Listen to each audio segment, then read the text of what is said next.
I've never mixed explosives per se. I know the chemical structure and the application of construction value explosives. I earned a reputation on it.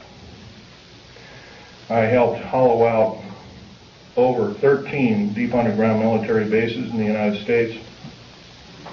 I worked on the Malta project. I worked on West Germany on its military bases, and Spain on its, and Italy on its.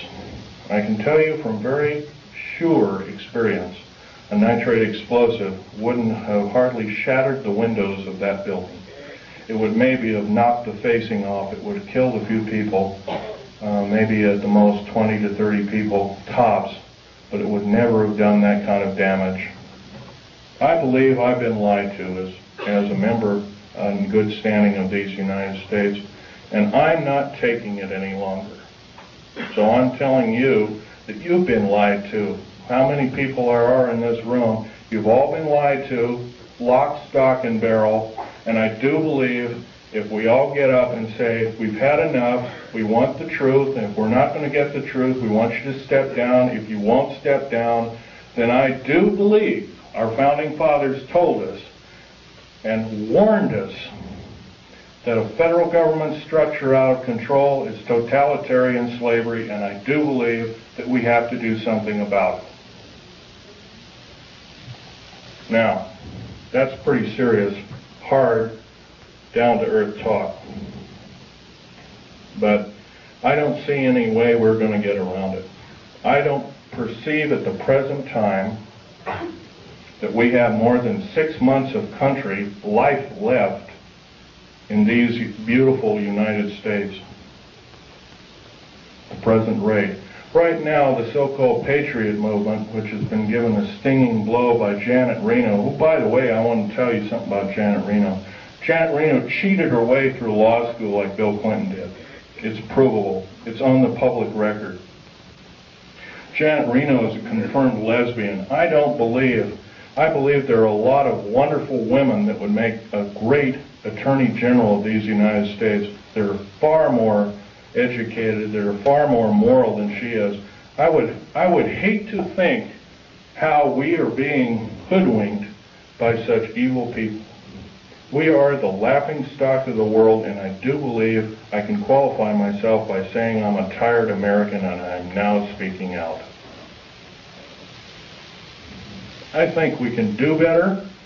I think these people of these United States, mostly older people above the age of 45, are now seriously worried about their own future. And I'm going to give you a run by some scenarios here that are scary indeed.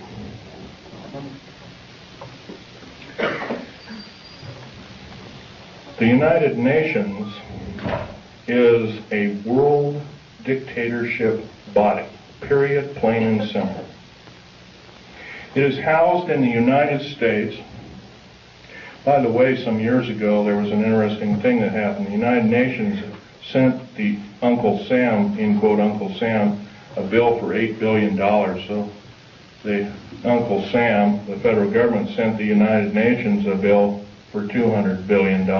They haven't paid one nickel of rent on prime real estate in New York City. They have special trains that shuttle all these diplomats around. One of my best friend's wives and her 2 little boys was killed by a drunken diplomat from Kuwait, who, by the way, our law, by the way, has no effect. I'll tell you another thing.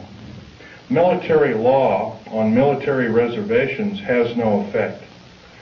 Public law on military reservations has no effect. Once again, our wonderful, beautiful, thin sheet of paper called the United States Constitution and another nice thin sheet of paper called our Bill of Rights has been trampled on beyond repair. We have to stand up and say, this is enough, and you as elected officials are going to obey the Constitution of these United States. Number one, by first limiting the amount of your service to our federal government. Like 1 term. One ping only, as the Navy would say, one ping only. By the way, one term is plenty. Because if you're an evil person, one term you can do a lot of harm. If you're a good person, you can do a lot of good. Two ways of looking at it. Our elected government officials have sidestepped the whole thing and says, well, with so-called contract of America. Let me run this scenario by you, folks. Contract of America is the exact terminology that Adolf Hitler used to subvert his people in 1931. I believe we're not of that same caliber. I believe we can do better. Another thing, the contract with America is a last-ditch effort by our federal government structure to tear away the Constitution of these United States and the Declaration and the Bill of Rights. A Declaration and a Bill of Rights, rather.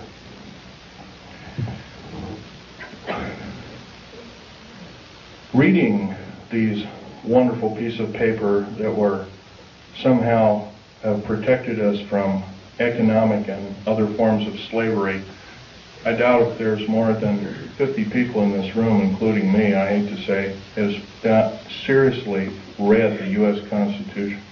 That's a national disgrace. I'm beginning. I picked up a book out of a library, and I photocopied it. I'm reading it extensively.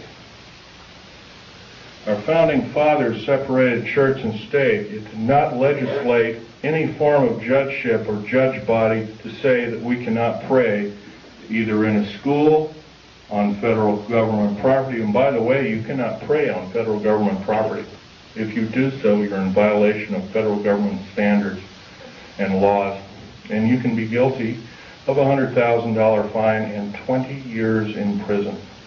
I do believe the people that are now in charge are atheists. And if they are not atheists, what are they?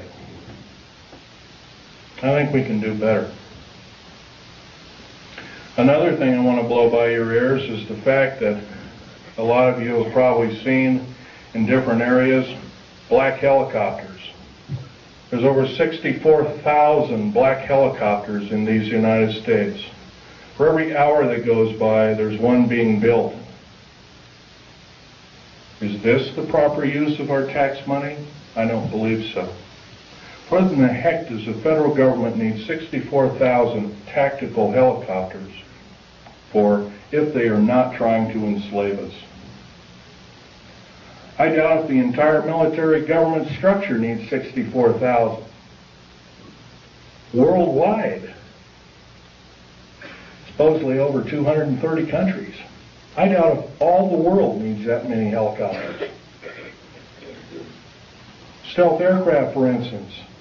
The F-117A, there's 157 of the son of a guns going around. You know their sole purpose is?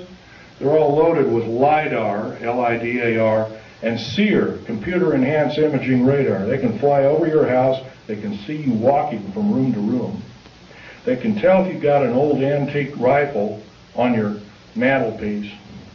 They can see objects in the house with a variation, limit and capability of 1 inch to 30,000 miles. That's how accurate this is. Is this the proper use of our tax money? I would say not.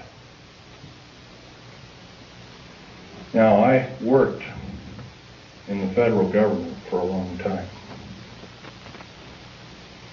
I know exactly how these people handled their business. Every time I did a job, worked in a federal government installation, I was given a battery of 17 psychological and 8 other forms of tests. First of all, we're supposed to be the militia, but somehow up jumps the Brady bill and other evil bills like it. I don't agree crazy people should be shooting firearms, but on the other hand, I do believe in vigilance. And vigilance is guided by a good spirit who knows the difference between right and wrong, who loves God, who loves talking to God, regardless of what religion we are. And by the way, there's probably in this room there's at least a dozen different kinds of religions. I might be wrong. But I'll tell you, they're all good. God doesn't respect what religion you belong to, contrary to what you may have been told. I can tell you, though, that if we are to allow the atheist federal government structure to enslave us, we won't have this opportunity any longer. We have to do something about it. How are we going to do something about it? Well, some of us are attorneys in this room, perhaps, maybe one or two of us. Maybe somebody works for an attorney. Maybe somebody knows somebody who is a good attorney. I know that seems like a hard number to come up with, but there are a few of them out there. Maybe somebody knows a senator or a congressman or has had help by such. There's one outstanding in Oregon. His name is Mark Hatfield. That man helped me fight the federal government. See, my father left me these pictures of what he took at Bikini Island, Operation Crossroads. And I'm going to have this one out on the table. It's the original. I'll ask you please carefully handle it and try not to put too many fingerprints on it. Right over here, and I'll point to it, and I'll point to it. Hey, Echo. Is a structure that is an unidentified flying object. This was taken 12th of July, 1946. The federal government at that time knew all about flying saucers, what they were and what their agenda was, and how they want to control us by world domination. Without question, they knew about it. Let's get on. Al Balik is our second speaker. He worked in a very secretive government operation called the Philadelphia Experiment. Well, so did my father, by the way, and I didn't know this until on his deathbed, and I now have the picture proof of it. Also, I have a picture of a supposed non-human alien called Val Thor that worked for the Pentagon. He still works for the Pentagon. In 58 years, he has not changed. He still looks young. Something's wrong. I don't know if he's doing it under duress or what, but evidently he's still there. Don't know what kind of alien he is. But he's about a few inches shy of 8 feet tall. He's very bright. He's worked in the Department of Defense and the Pentagon for, I believe, 58 or 56 years, one of the two figures. So don't tell me, folks, don't tell me, federal government, that this isn't so, that when we see something in the night sky that doesn't add up to an aircraft, that it's a weather balloon, or that we're mistaken, or I'm crazy, or we're crazy, because it's not. You've been lied to, you've been cheated, you've been stolen from, you've been cheated by your public officials, and I think it's time that we not only realize this, but it's time that other people form cells and start talking about this vigorously.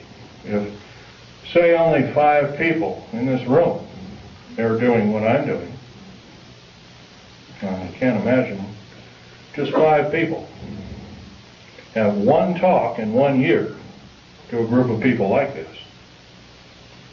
In 6 short months, we could reach 10 million people. That's a formidable number. But if I'm just the only one out there talking, it's never going to do it. Right now, before the U.S. Senate, is an anti-terrorist bill. This anti-terrorist bill, by the way, is going to kill the United States Constitution and Bill of Rights by number 1.